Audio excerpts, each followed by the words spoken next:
नमस्कार, मैं अनीता चौधरी और न्यूज़ अड्डा इंडिया पर आप सभी का स्वागत है। जय भारत, जय हिंद। पाकिस्तान का एक वीडियो वायरल हो रहा है। इस वीडियो में वहां के इकलौते हिंदू सांसद पाकिस्तान की पार्लियामेंट में रोते बिलखते नजर आ रहे हैं। वो बोल रहे हैं कि हाथ जोड़कर भीख मांगते हुए बोल रहे हैं कि जनाब हमें बख्श दिया जाए, हमारी बेटियों को बख्श दिया जाए, हम शांति से जीना चाहते हैं। जनाब स्पीकर, बड़े दुख के साथ ये बात करना चाहता हूं, बहुत इक्वल राइट मिल चुके हैं हमें 75 साल में, बहुत ज्यादा मिल चुके हैं। एक तो हमें बड़ा इक्वल राइट मिला कि हमारी 15 साल से कम उम्र बच्चियों को इस्लाम कबूल करवाया जाता है। बड़े इक्वल राइट है जनाब। 12 साल की बच्ची को, महम को पिछले हफ्ते डंडे के जोर पर इस्लाम कबूल करवाया गया। जब मैं थाने पहुंचा तो मुझे डीएसपी साहब कहने लगे कि जी इसने अपनी मर्जी से इस्लाम कबूल किया। जनाब स्पीकर, हाथ जोड़कर मिन्नत करता हूं, जब 18 साल से पहले कैसे बंदा इस्लाम से वाकफियत हासिल कर सकता है? एक बच्चा क्रिश्चियन कम्युनिटी में, हिंदू कम्युनिटी में, सिख कम्युनिटी में पैदा होता है, उसने अपनी क्रिश्चियन, हिंदू या सिख मां का दूध पिया है, उसने बचपन से लेकर अपनी जवानी तक अपने मजहब की तालीम हासिल की है। जनाब स्पीकर, वो कैसे हो सकता है कि 2 दिन में वो, उसको सिपारा भी नहीं आता, उसको कलमा भी नहीं आता, उसको हदीस भी नहीं आती, उसको कुरानी आयत भी नहीं आती। जनाब स्पीकर, वो कैसे मुसलमान हो चुकी? मुझे इस बात की कोई पता नहीं, आज तक नहीं समझ आई। जनाब स्पीकर, आज तक नहीं समझ आई। मैंने इस डीएसपी से कहा, इससे कहें कि मुझे पहला कलमा सुना दे। अगर ये सुनागी तो मैं मान जाऊंगा। जनाब, 18 साल की उम्र से पहले तो ड्राइविंग लाइसेंस नहीं बनता, शनाख्ती कार्ड नहीं बनता। जनाब स्पीकर, तो ये इतना बड़ा सर्टिफिकेट ना दिया जाए। मैं हाथ जोड़कर विनती करता हूं सर, मैं हाथ जोड़कर विनती करता हूं, बड़ा जुल्म हो गया हम पर तरस खाया जाए। कायदे आज़म मोहम्मद अली जिन्ना ने जो हमारे साथ खिताब करते हुए ये बात कही थी कि यहां पर किसी को किसी के मजहब पर कोई फौकियत हासिल नहीं होगी। जनाब स्पीकर, हमने और हमारे बड़ों ने बड़ी जुर्रत के साथ वोट दिया। पाकिस्तान का सबसे बड़ा सूबा पंजाब, जब यह पाकिस्तान का हिस्सा नहीं बन रहा था, तो उस वक्त के नाम नहाद लीडरों ने यह नारा लगाया था, जो मांगेगा पाकिस्तान उसे। इस वीडियो को देख करके भारत के हर हिंदू के अंदर एक टीस सी उठ रही है कि आखिर हम जाकर वहाँ मदद क्यों नहीं कर पा रहे हैं। लेकिन क्या करें, ये सरहदों की दूरियां हैं और ये सियासत जो है वो अपने भाई बहनों के बचाव में किसी को भी वहाँ जाने की इजाज़त नहीं देता है। लेकिन इस वीडियो को उन सो कॉल्ड सेकुलर्स को भी देखना चाहिए जो गंगा जमनी तहजीब के नाम पर खुद अपने धर्म को, अपने मजहब को, अपने संस्कृति को, अपनी सभ्यता को हमेशा कोसते नजर आते हैं। हालांकि हिंदुओं की अगर बात करें, सनातनियों की बात करें, तो ये कोई धर्म नहीं है, ये कर्तव्य पथ है जो आपको जीने का तरीका सिखाता है। यहाँ पे मजहब जैसी कोई शब्द एग्जिस्ट ही नहीं करता।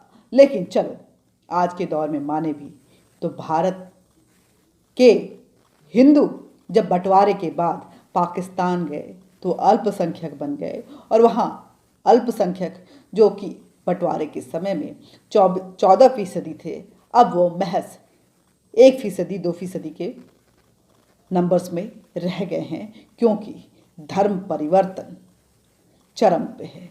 छोटी छोटी बच्चियों के साथ उनको अगवा करके बलात्कार किया जा रहा है और उनका धर्म परिवर्तन जबरन करवाया जा रहा है। जैसा कि आपने सुना कि सांसद बोल रहे हैं कि जनाब मैं प्रशासन के पास गया, पुलिस के पास गया, तो उनका कहना है कि वो खुद ही उसने अपनी मर्जी से धर्म परिवर्तित किया है।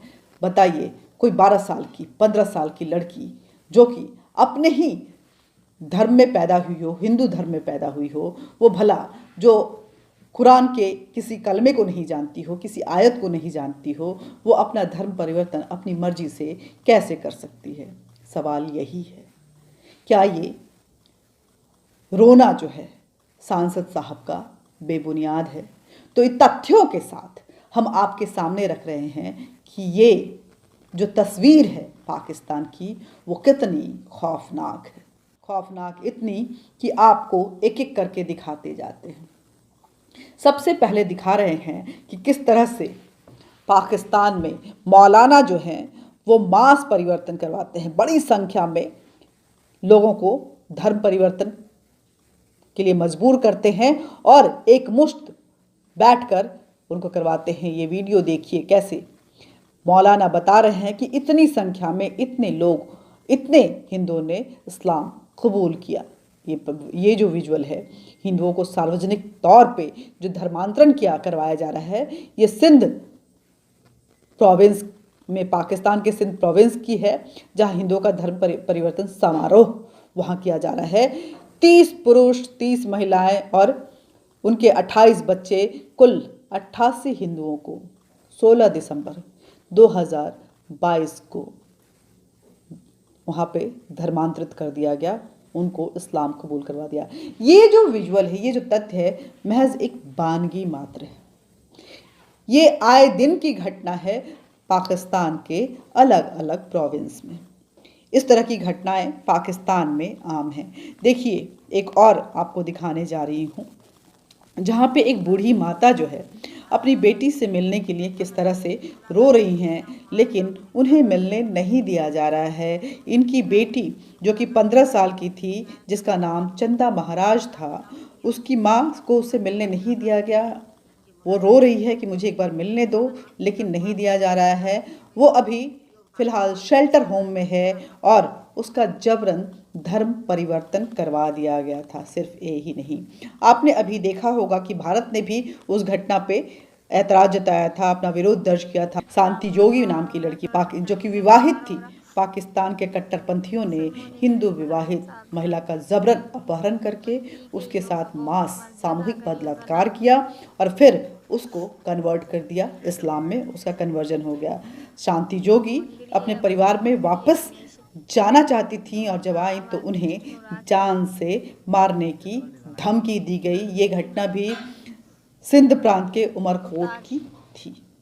ये कोई इक्का दुक्का घटना नहीं, ऐसी घटनाएं जो हैं आम हैं। इसको लेकर के भारत ने ऐतराज़ दर्ज किया था और कहा था कि इस तरह की घटनाओं पर भारत सरकार भी एक्शन ले और पाकिस्तान के अल्पसंख्यकों को सुरक्षित करे। हालांकि भारत सरकार ने सीए जैसे कानून बनाए, सिटीजनशिप एक्ट जो बनाया, उसको लेकर के भारत के मुसलमान जो अपने आप को भारत में अल्पसंख्यक कहते हैं, जो कि हालांकि है नहीं, क्योंकि उनकी जनसंख्या जो है जिस रफ्तार से भारत में बढ़ी है वो भी एक ताज्जुब करने वाली घटना है। लेकिन वहाँ पे अल्प हिंदू कम होते गए और यहाँ पे दिन दुनी चार चौगनी रात चौगनी की रफ्तार से मुसलमानों की जनसंख्या बढ़ती रही। एक एक घर में 18-18 बच्चे होते हैं।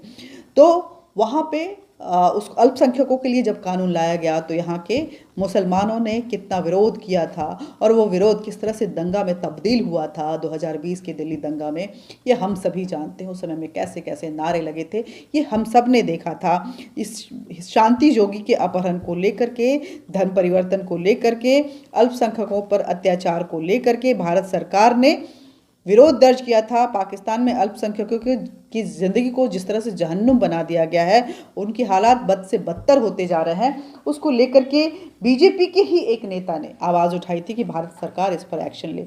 ये मामूली बात है, ये धर्म परिवर्तन तो मामूली बात है। आप देखिए कि मंदिरों को जला दिया जाता है और उस जलाने की प्रक्रिया में जिंदा इंसान मंदिर के अंदर जो होता है वो जल जाता है, छोटे छोटे बच्चे जल जाते हैं। देखिए इसको, इस चित्कार को जब आप सुनेंगे कि मेरे बच्चे जल गए, मेरे बच्चे जल गए, तो आपके भी दिल दहल जाएंगे। ये हमारे मंदिरों को जला दिया है, हमारे बच्चे 4 बच्चे जल के मर गए।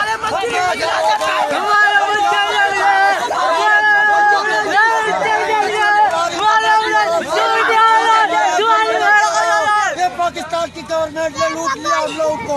हम लोग गरीब किधर जाए, मिस्किन। हमारे मंदिर जला दिए, हमारे घर जला दिए, हमारे बच्चों को जला दिए,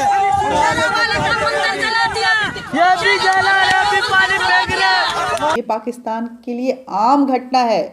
ये आम घटना है। वहाँ के अल्पसंख्यकों को जिस तरह से नेस्तो नाबूद किया जा रहा है, उन पर अत्याचार किया जा रहा है, ये वहाँ के लिए मामूली घटना है। हम लोगों का दिल दहल रहा है, लेकिन हम इतने हेल्पलेस हैं कि हम कुछ भी नहीं कर सकते हैं। सरहद और सियासत के बीच में इंसानियत हर दिन बेमौत मर रही है। जिंदगी जिंदा लाश की तरह हो गई है, लेकिन हम हाथ पर हाथ धरे बैठे हैं। अगर उनको बचाने के लिए किसी भी तरह के कानून को लाते हैं तो यहाँ के मुसलमान ना जाने कितने आग बबूला हो जाते हैं, देश में चक्का जाम कर देते हैं, देश को तोड़ने की बात करते हैं, दंगे फसाद शुरू हो जाते हैं। एक और घटना देखिए, भी ये हाल ही की घटना है। जैसे जब मंदिरों को तोड़ा जा रहा था तो लोग किस तरह से परेशान थे। आप देखिए कि किस तरह से मंदिरों को तोड़ा जा रहा है, किस तरह से वहाँ पे मंदिरों के हाल हैं। ये जो घटना है, जिस घटना की मैं जिक्र कर रही हूँ, वो पाकिस्तान के मालाकान ज़िले के दारगाई तहसील में की है, जो कि इश्निंदा के लिए इतने मर मिटते हैं। कुरान पे एक अल्फाज भी गलत बोला जाए, वहाँ मंदिरों पर हमला किया जाता है, तोड़फोड़ मचाए जाते हैं, हिंदू बच्चों को पीटा जाता है, मारा जाता है, भगवान का अनादर किया जाता है। और ये पाकिस्तान के लिए आम घटना है, उस पर कोई कानूनी कार्रवाई नहीं होती है वहाँ के लिए। ये जो, हालांकि अगर पाकिस्तान के हालात की अगर बात करें तो बदहाली में है पाकिस्तान। लोग दाने दाने को मोहताज हैं, आटे के लिए लड़ाई हो रही है, बत्ती गुल है, पेट्रोल खत्म हो चुका है, महंगाई चरम पे है, रफ्तार रुकी हुई है। लेकिन ये जिहादी मानसिकता और आतंकवाद की जो प्रोडक्शन है, उत्पादन है, वो बेहद तेज़ रफ्तार से चल रहा है। और ऐसे में पाकिस्तान के अल्पसंख्यकों का, उन हिंदुओं का क्या हाल है, उनकी क्या दुर्गति है, आप समझ सकते हैं। ये विजुअल्स तथ्यों के साथ, सबूतों के साथ आपके सामने न्यूज़ अड्डा इंडिया लेकर आया है, ताकि आप समझने की कोशिश करें कि हालात कितने ख़राब होते जा रहे हैं। इस्लाम में जिहादी मानसिकता ही नहीं, बल्कि जिहाद उनका पिलर है। उस पिलर पे, उस बुनियाद पे पूरा ईमान और धर्म टिका हुआ है। और उस बुनियाद में नफ़रत, जहालत, इंसानियत को मारना और इंसानों को काटना, कहीं ना कहीं इसकी ही शिक्षा दिलाई जाती है। इसीलिए मदरसा जो है वो चाहे कहीं का भी हो, मौलाना चाहे कहीं का भी हो, वो आतंकवाद और कट्टरवाद और जिहाद का एपी सेंटर है। पाकिस्तान पूरे विश्व के लिए अब घातक हो चुका है। विश्व का कोई भी देश उसके साथ संबंध नहीं बनाना चाहता है। इस्लाम पूरे देश के लिए एक जहर बन चुका है। आप देख रहे हैं यूरोप में किस तरह से मुसलमानों और इस्लाम पंथियों के लिए, कट्टरपंथियों के लिए वहाँ पे रोड पे वहाँ के नागरिक उतर गए हैं और उनको वहाँ से निकालना चाहते हैं। आए दिन कुरान को जलाने की घटनाएं सामने आ रही हैं। लेकिन कट्टर मानसिकता इससे भी सुधरने का नाम नहीं ले रहा है। ये उसको और भी अपनी मजबूती समझता है और जिहादी जंग का ऐलान करता है और समाज में इंसानियत को नेस्तो नाबूद करता है। भारत से का बंटवारा जब हुआ तो यहाँ से जो हिंदू वहाँ गए या रह गए, आज उनकी स्थिति बदहाल है। भारत सरकार शायद कुछ कर सकती है। अगर भारत उन हिंदुओं की सुध नहीं लेगा तो कौन लेगा, ये सवाल है। आप भी कुछ सवाल करना चाहते हैं तो कमेंट बॉक्स में ज़रूर लिखिएगा। न्यूज़ अड्डा इंडिया के इस वीडियो को ज़्यादा से ज़्यादा शेयर कीजिएगा। हिंदुओं की इस बदहाली को जन जन तक पहुंचाइए, ताकि उनके खिलाफ जो अमानवीय कृत्य हो रहे हैं, ह्यूमन राइट ऑफ वायलेशन जो हो रहा है, यूएन के कानों में शायद इस वीडियो के माध्यम से जाए और उनका दिमाग खुले कि ह्यूमन राइट वायलेशन, मानवाधिकार का उल्लंघन आखिरकार होता क्या है, जो पाकिस्तान के हर प्रांत में हो रहा है। हालांकि सिंध प्रांत अब बगावत पे उतर आया है और पहले बना था बांग्लादेश, अब बनेगा सिंध देश के नारों के साथ पाकिस्तान की आर्मी के सामने से वहाँ की आवाम गुजर रही है। ये विजुअल आपके बताएंगे कि किस तरह से पाकिस्तान की जनता त्रस्त है।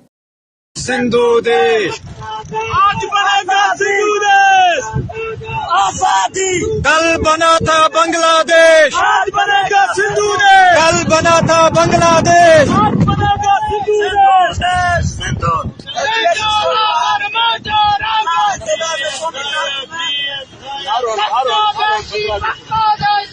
पाकिस्तान की सरकार को इससे कुछ लेना देना नहीं है। पाकिस्तान क्योंकि आईएसआई जो कि आतंकवादी संगठन है, जो खुफिया विभाग के नाम पर आतंकवाद पैदा करता है और पूरे विश्व में उसका सूत्रधार बना हुआ है, उसके नेतृत्व में चलता है। सरकार तो सिर्फ मुखौटा होती है। जय हिंद, जय भारत। न्यूज़ अड्डा इंडिया को ज़्यादा से ज़्यादा सब्सक्राइब कीजिए, खुद भी कीजिए और दूसरों से भी करवाइए, क्योंकि इस मुखर आवाज़ को मजबूती आपकी ही मिलेगी, तभी ये बेबाकी के साथ आगे बढ़ेगा। साथ ही इस वीडियो को ज़्यादा से ज़्यादा शेयर कर दीजिएगा। कमेंट बॉक्स में आप पाकिस्तान के इस हालात पर भारत सरकार से किस तरह के एक्शन चाहती हैं ज़रूर लिखिएगा। बेल बटन दबा दीजिएगा ताकि आप तक नोटिफिकेशन पहुंचे, और लाइक बटन दबा दीजिएगा ताकि हमारे दिल को सुकून पहुंचे। जय हिंद, जय भारत।